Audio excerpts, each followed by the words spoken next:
জনাব সালাউদ্দিন আহমেদ তার একটি বক্তব্যে শপথ না নেওয়ার বিষয়ে যেভাবে কথা বলেছেন, এই কথাটা হচ্ছে বাংলাদেশের মানুষের গণরায় গণভোটকে তিরস্কার করা, ঠাট্টা করা, মশকরা করা এবং খুব ছোট করে দেখা। এই একই ভাষ্য যদি বিএনপির হয়, আমরা আমাদের জায়গা থেকে মনে করব যে বিএনপি আগামীতে তাদের উপরে জনগণের এই আস্থাটা আর থাকবে না এবং তাদের জন্য আসলে খুব কঠিন হয়ে যাবে যে বাংলাদেশের ক্ষমতায় 5 বছর জনগণের আশা প্রত্যাশা নিয়ে ক্ষমতায় টিকে থাকা। কারণ তারা যদি বলে যে এই যে শপথ নেয়া এটা সংবিধানে নেই, তাদের এই 26 সালের নির্বাচনের মধ্য দিয়ে ক্ষমতায় আসাও তো সংবিধানের কোথাও নেই। এই তাহলে ওই নির্বাচনের মধ্য দিয়ে জনাব তারেক রহমানের প্রধানমন্ত্রী হওয়াটাও তো সংবিধানের কোথাও নেই। তাহলে এই বাংলাদেশে যে জুলাইয়ের অভ্যুত্থান হলো, যে এই অভ্যুত্থানের প্রেক্ষাপটে এই প্রত্যেকটা ঘটনা ঘটলো, এই জুলাইয়ের অভ্যুত্থানে তো সংবিধানের কোথাও নেই।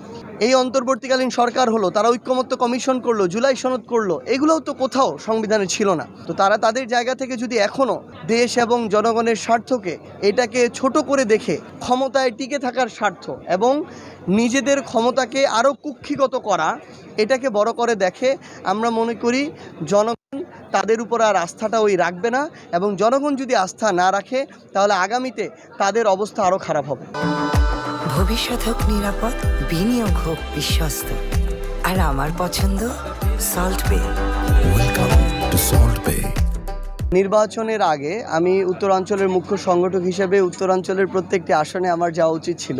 অন্তত যে আসনগুলোতে আমাদের প্রার্থী আছে সেখানে যাওয়া প্রয়োজন ছিল, কিন্তু যেহেতু আমি নিজেও একটি আসনের প্রার্থী ছিলাম, আমার যাওয়া হয়নি। তো আমার মনে হয়েছে যে নির্বাচনের পরে আমাদের যে আসনগুলোতে প্রার্থী ছিল সেই আসনগুলোতে গিয়ে আমাদের যারা স্থানীয় নেতাকর্মী আছে তাদের সাথে দেখা করা। তারা অক্লান্ত পরিশ্রম করেছে, কোথাও হয়তো আমরা জয়ী হয়েছি, কোথাও হতে পারিনি, কিন্তু তারা দিনরাত পরিশ্রম করেছে। সো তাদের সাথে দেখা করাটা জরুরি, তাদেরকে পরবর্তী যে সাংগঠনিক নির্দেশনা সেটা দেওয়াটা প্রয়োজন এবং তারা যেন তাদের জায়গা থেকে ওই উৎসাহটা হারিয়ে না ফেলে, সেই উৎসাহটা দেয়া এবং নতুন উদ্যমে আমাদের কাজ শুরু করতে হবে।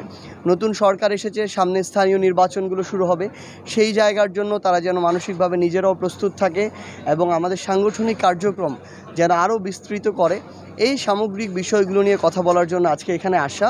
শুধু আশুলিয়া নয়, সাভার নয়, আমরা বাংলাদেশের উত্তরাঞ্চলের প্রত্যেকটি জায়গায় আমাদের সাংগঠনিক টিম আবার নতুন করে আমরা এই সাংগঠনিক সফরগুলো শুরু করব। আমরা পঞ্চগড় 1 আসনে যিনি বিজয়ী প্রার্থী তার ভোট দেখানো হয়েছে 1,74,000, আমার দেখানো হয়েছে 1,68,000, 7,000 সামথিং ভোটে আমাকে পরাজিত দেখানো হয়েছে।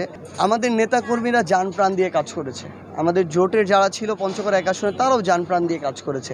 এখানে আমরা মনে করি যে প্রশাসন তাদের জায়গা থেকে যতটুকু আমরা ফলাফল ঘোষণা পর্যন্ত ফেয়ার প্রত্যাশা করেছিলাম, নিরপেক্ষ, আমরা ভোট গ্রহণ পর্যন্ত ততটুকু সহযোগিতা পেয়েছি, ততটুকু নিরপেক্ষ ছিল।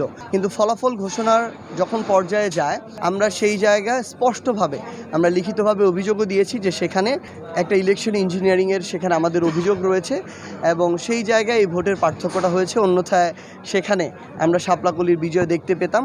তারপর আমরা আমাদের জায়গা থেকে আইনগত প্রক্রিয়ায় যাচ্ছি, দেখা যাক। তবে আমরা এইটুকু বলতে পারি, আমাদের কর্মীরা জান প্রাণ দিয়ে দিনরাত যদি না পরিশ্রম করতো 1,68,000 মানুষের সেখানে সমর্থন পাওয়া যেত না। এই জন্য তাদের প্রতি সবসময় কৃতজ্ঞতা থাকবে।